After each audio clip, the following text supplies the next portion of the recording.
Hi guys! So it's our day 2 here in Cebu. And we'll see you later to the trip. Enjoy! Bye!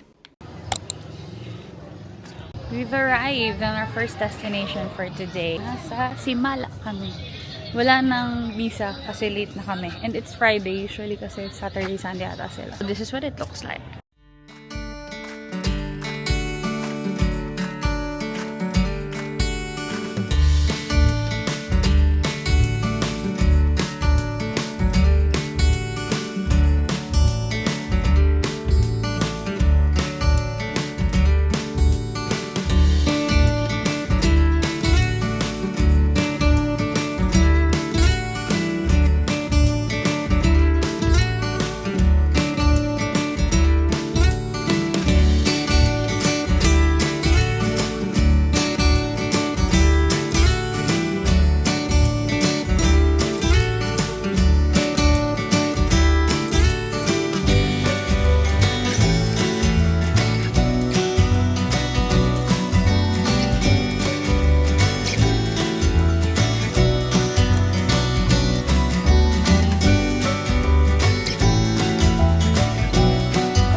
Pwede kayong bumili ng mga ganyan dito.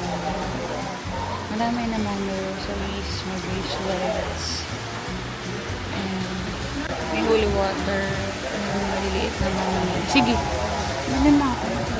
Tapos, papabless mo siya doon. There are many souvenirs here na pwede nyo mapili pasalubong sa mga loved ones nyo. May ganun nga, oh, Padre Pio.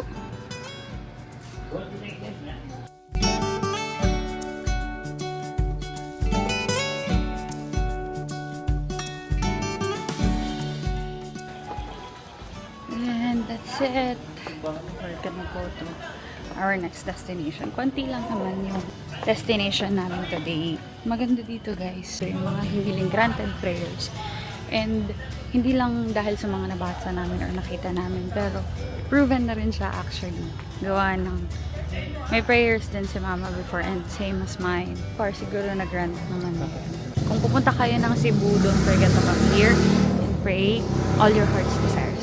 Here in Karkar. Kung marami ditong kainan na destination. Ganyan siya. May tatry sana kami doon. Kaso ubos na yung lechon nila. Hanap kami ng iba.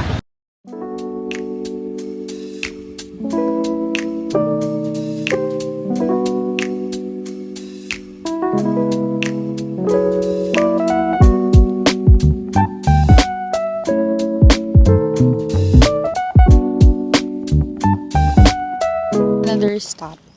So sabi ni Kuya, ano daw to? Parang para siyang Padre Kalungsod, parang ganun. May mga miracles siyang nagawa before. So si Chofilo Kamomot daw yung name niya. Kamomot. Yan. So bawal kasi sa loob. So pakita ko na lang sa inyo dito sa labas. Yan. So ganyan na lang. This is it. Ganyan lang siya. Tapos ito siya. Yan. So there you go.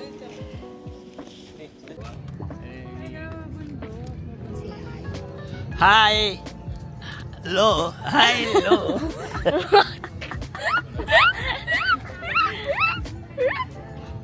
So now we're here at Naga Boardwalk. Ba't binibilang mo yung... Binibilang kayong letter. Anong ginagawa mo? Bibilang kayong letter. Yun yung binibilang yung letters, guys. Wait. Kasi meron faith and hope. Yung photographer namin. So, siya ang naka-assign sa mga pictures. So, this is the Naga Boardwalk. Additional lang to sa tour namin. Wala talaga, hindi namin siya alam. So, sinadjust lang siya ni Kuya Bernard, yung driver namin. Today siya yon. Mga inaantok sila kasi busog na. Okay. Wawa, buhatin mo maigi, baka malaglag. Okay na po. Tara naman. Dito, yan. So, bibili kami puto bongbong. Ganda yung boardwalk nila dito. Pasyalan talaga. Street foods. Juices na dito. Tapos, may puto bongbong sila. Share. Harap. Puto bongbong. Harap. Sabi naman busog pa siya. Busog. Dessert. Corn dog for the kiddo. Dama.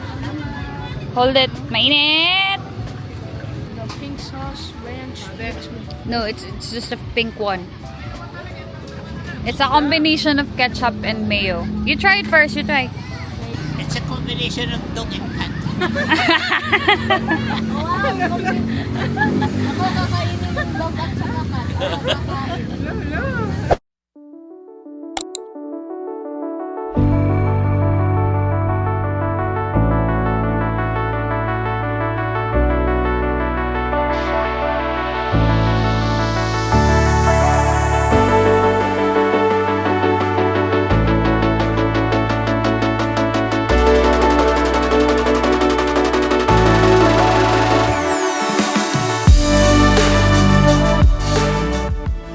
Welcome Wala pa to tayong ticket. 10,000 Roses. Here's the 10,000 Roses. This is Tsaka magkakape. how it looks like during the daytime. Ganito siya. Ano siya?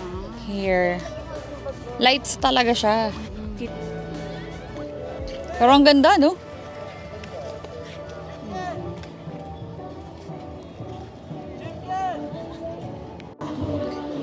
And when you go inside, ganito siya, parang siyang Starbucks ambience sa cafe. Ito yung gustong puntahan ni Mommy na 10,000 Roses. Wala siyang idea na cafe siya. Okay, ganyan na siya. You can order here drinks, coffee, and food. Okay. You want some? Oh yeah, may ice cream. Oo nga! There's an upper seating. It's alam mo na. Tapos yung view niya is yung dagat. Ang ganda oh. So, iintayin namin na mag-open yung lights ng Roses para maganda yung itsura. So, pakita ko na lang sa inyo later. Order na rin kami ng drinks and ice cream kasi busog pa kami. And we're gonna have something to munch on later dun sa hotel.